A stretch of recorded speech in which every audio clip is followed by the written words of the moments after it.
अपन शारीरिक रूप से ठीक होते हैं लेकिन अपन मन से कहीं ना कहीं डिस्टर्ब होता है। ज़्यादातर बीमारियां 15 साल के बाद ही आती हैं। और नॉर्मल जो मानसिक बीमारियां हैं, जैसे अपने गाँव में मानते हैं कि दांत जुड़ जाते हैं, फड़का हो जाता है, घबराहट हो जाती है। राम राम, मैं सुदेश और थे देख रहा हो झलको बीकानेर। झलको बीकानेर ने अगर अभी तक सब्सक्राइब नहीं किया हो तो सब्सक्राइब कर लो, करना ही एक बेल आइकन है, बिन थे जरूर प्रेस कर लो। आज आप पीबीएम हॉस्पिटल मायने बैठा हाँ, मानसिक डिपार्टमेंट आप यहाँ केस कहा कि मानसिक रोगी है अठ भर्ती हुआ है।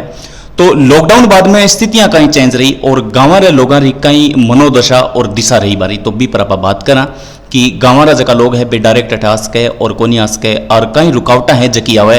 तो बहु आप बात करा सागे आऊँ आप बात करा कि आपा ई जो मानसिक बीमारी है यूँ किया बारे निकल सका, और सागे आपा ई बात पर भी चर्चा करा कि जो पढ़ाई रो स्तर है बच्चा रो वो गिरतो जा रही है, तो बे ई मानसिक दबाव बारे किया आ सके क्योंकि ऑनलाइन क्लासा है जकी लाग रही है। तो आप संक्षिप्त इंटरव्यू वारो लेसा और बारे रो विवरण है वो भी मैं थाने बताऊं।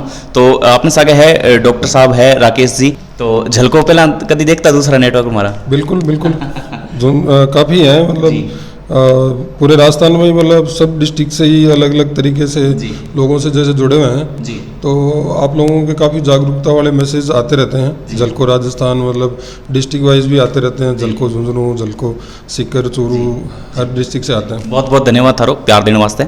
ज़्यादातर शहरी इलाकों पेशेंट आवे या फिर ग्रामीण इलाकों? नहीं, सभी जगह हैं। मानसिक रोगों में ऐसा नहीं है कि पढ़े लिखे सामाजिक स्तर का मतलब कोई साधन संपन्न है या गरीब है, इस चीज़ का कोई फर्क नहीं है। वातावरण कठिन फर्क कौन रखे? वातावरण देखो फर्क रखता है क्योंकि मानसिक बीमारियां जो हैं वो मल्टीफैक्टोरियल हैं। मल्टीफैक्टोरियल मतलब कि एक कारण नहीं है, बहुत सारे कारण हैं। भगवान अपने को बनाता कैसा है, इनबिल्ट कैसे हैं अपन, और अपना बर्थ कैसा है, कैसे अपना लालन पालन हुआ, अपना सराउंडिंग, अपना सामाजिक स्तर, लोगों की बाउंडिंग, अपना जो कार्य क्षेत्र है, और सारी चीज़ें एक एक करके कहीं ना कहीं अपने को प्रभावित करती हैं। आदमी की पर्सनैलिटी डेवलपमेंट के अंदर उसके अपने आप में आगे की जो सोच समझ है उसको, हर चीज़ को ये प्रभावित करती हैं। उम्र कितनी मायने रखा है में? उम्र का फैक्टर ज़रूर है कि नॉर्मली 15 साल से पहले बहुत कम बीमारियाँ हैं जो बिल्कुल बूढ़े होते हैं जो जन्म से ही, उनके अलावा ज़्यादातर बीमारियां 15 साल के बाद ही आती हैं। और मेजर जो बीमारी हैं उनका 15 से लेकर 20 साल में ही सबसे पहले पता लगता है। और कई बार ज़रूरी भी नहीं होता, लेट एज के अंदर जाकर के भी 50-60 की उम्र में भी आ सकती हैं। ऐसा नहीं है कि भाई 50 साल तक अपन ठीक थे और उसके बाद में मानसिक बीमारी नहीं होगी, तो कई बार बुढ़ापे में भी हो जाती हैं। जी कि मान लो एक बड़े चित्र पर चलचित्र पर चित्र देख रहा है और जियाँ कि फिल्मी हीरो अगर कोई एक्शन कर रहे हो या बीकन बहुत बड़ी गाड़ी है और रास्ते पर जा रहे हैं या फिर मतलब अच्छा सूट बूट पहन है, तो वो भी कई बार कहीं है कि कई बार युवा है जगह घरे हार सोचे कि बीमारी लाइफ भी इसी हुआ, तो अब ये बीमारी ना पाएं किसका? ये अपने आप में एक रोल मॉडलिंग है। ये भी वही है जैसे कि अपन एक तरीके का फैक्टर है कि अपन परिवार में जैसे पलते बढ़ते हैं, अपने से बड़े हैं, अपने बराबर वाले हैं और अपने से नेक्स्ट जनरेशन वाली पीढ़ी है, तो हर का फर्क पड़ता है। अपन अपने बड़ों को देखकर सीखते हैं, वैसे ये भी एक रोल मॉडल है। एक एज ग्रुप में आने के बाद में जब हार्मोनल चेंजेस आते हैं उसके बाद में यूथ जो है मतलब अपना युवा जो, उसको ये चीज़ें प्रभावित करती हैं। तो कहीं ना कहीं उसमें जो एक हार्मोनल चेंजेस के अंदर जो प्यूबर्टी में आता है उस टाइम इन चीज़ों को लेकर के वो काफ़ी उत्सुक होता है। वो अपनी आइडेंटिटी खुद बनाना चाहता है, मतलब जो सामाजिक बंधन है उनसे बाहर निकल करके अपनी आइडेंटिटी बनाने के लिए इन रोल मॉडल्स का उसको कहीं ना कहीं प्रभाव पड़ता है। जो उसकी पर्सनैलिटी के अकॉर्डिंग सूट करती हैं वो उसके अकॉर्डिंग चेंज होता है, उसके अकॉर्डिंग बनना चाहता है। तो आपने कहने अठ लगातार पेशेंट है जगह अभी कितनी संख्या में अनुमम? यहाँ लगभग रोजाना मतलब 400 से के करीब ओपीडी होती है। अच्छा। जिसमें मानसिक रोगों के भी पेशेंट आते हैं, नशा मुक्ति के पेशेंट भी आते हैं, और दूसरी बीमारियां हैं जैसे कि सेक्स से संबंधित दिक्कत हैं जिनको, वो भी आते हैं। तो मोटे तौर पर मानसिक रोगों वाले हैं जिनके अंदर काफ़ी डिस्टर्ब जो हैं वो हैं। और नॉर्मल जो मानसिक बीमारियां हैं जैसे अपने गाँव में मानते हैं कि दांत जुड़ जाते हैं, फड़का हो जाता है, घबराहट हो जाती है, नींद नहीं आती है, बेचैनी रहने लग जाती है।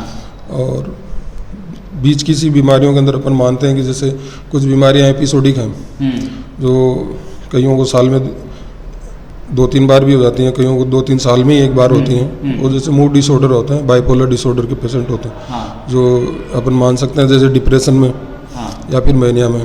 जी, तो एक और बीमारी मैं थाने बताऊं, जैसे कि मान लो सपनों है, सपने में एक नॉर्मल है कि एक हसीन सपनों एक अलग बात है, लेकिन एक छाती पर भार आनो एक अलग बात है। तो डरनो भी बाद में मतलब नींद नहीं आनो, या फिर दिन में कोई डेड बॉडी देख लेनो और रात ने नींद नहीं आनो, तो इन आप कहीं किसका? ये मतलब अपने आप में एक एंजाइटी का ही डिसऑर्डर है। जैसे नॉर्मल अपनी एक्टिविटी रहती है या जिसमें अपना इंटरेस्ट रहता है, हाँ। वो चीज़ें अपने को सपनों में ज़्यादा आती हैं। अपना किसी चीज़ में इंटरेस्ट है, कि किसी को गाड़ी चलाने में इंटरेस्ट है, तो उसके बारे में ज़्यादा सोचता है, तो उसी के सपने आता है। हाँ। मान लो कि कोई पशु डेड बॉडी आ रही है, तो मानसिक दबाव तो कौन पड़े, दिमाग एकदम नॉर्मल रहे, लेकिन जब कोई ह्यूमन डेड बॉडी आवा है तो मतलब वो सारी स्थितियाँ चेंज हो जाए और आंखें अंधेरो आनो वगैरह। बिल्कुल बिल्कुल, हाँ, चेंज हो जाती है। हाँ। ये तो ऐसे है ना कि अपना एक सोचने का तरीका जो है ना, हाँ। उस पर डिपेंड करते हैं। हाँ। कि अपन धीरे धीरे चीज़ों को देख करके सीखते हैं ना, तो अपने उसके लिए नॉर्मलाइज हो जाते हैं। जैसे जानवरों को अपन मरते हुए देख लेते हैं कहीं भी, हाँ। जैसे सड़क किनारे होते हैं, या कई बार गाड़ी के नीचे आ जाते हैं, कई बार वैसे भी डेथ हो जाती है। तो ये चीज़ें अपन नॉर्मली एक्सेप्ट कर लेते हैं। आदमी का ऐसे मतलब अनइवन डेथ जो होना ना, वो पहले अपन मानते थे कि बहुत काफ़ी ट्रोमेटिक था आदमी के लिए। जी। एक्सीडेंटल डेथ है वो आज भी काफ़ी ट्रोमेटिक हैं। हाँ। फैमिली मेंबर्स के लिए है, लेकिन आम आदमी उसके लिए धीरे धीरे अडेप्ट होता जा रहा है। ये सब क्या है कि जैसे क्राइम बढ़े हैं, मर्डर हुए हैं, तो पहले जब आदमी का मर्डर होना, मौत होना मतलब एक बहुत बड़ी बात मानते थे। आजकल इसको नॉर्मल वे में लेते हैं, क्योंकि ये चीज़ें बढ़ गई हैं, काफ़ी बढ़ गई हैं। तो नई जनरेशन जो आ रही है वो इस चीज़ के लिए नॉर्मलाइज होती जा रही है कि मर्डर आम बात है, चलते ही हो जाते हैं। तो इसके लिए सरकार को थोड़ा गंभीर होना पड़ेगा। जी। 2 प्रश्न और पहलो प्रश्न मेरा वो है कि गाँव में एक मान लो एक फितूर चला है कि मेंटली डिस्चार्ज होनो और आडंबर रचानो, मतलब आडंबर रचानो और बाने मतलब यहाँ कह देनो कि हमारा देवी देवता प्रवेश करे या कोई पितर है या ऐसा मानसिक, तो बाने भी आप मानसिक तौर पर बीमार आदमी किसका? बिल्कुल, कहीं ना कहीं देखो, एक तो जागरूकता का फर्क पड़ता है इसमें। हाँ। कि आदमी को अपने को पता ही नहीं है कि ये रास्ता किधर जाता है। हाँ।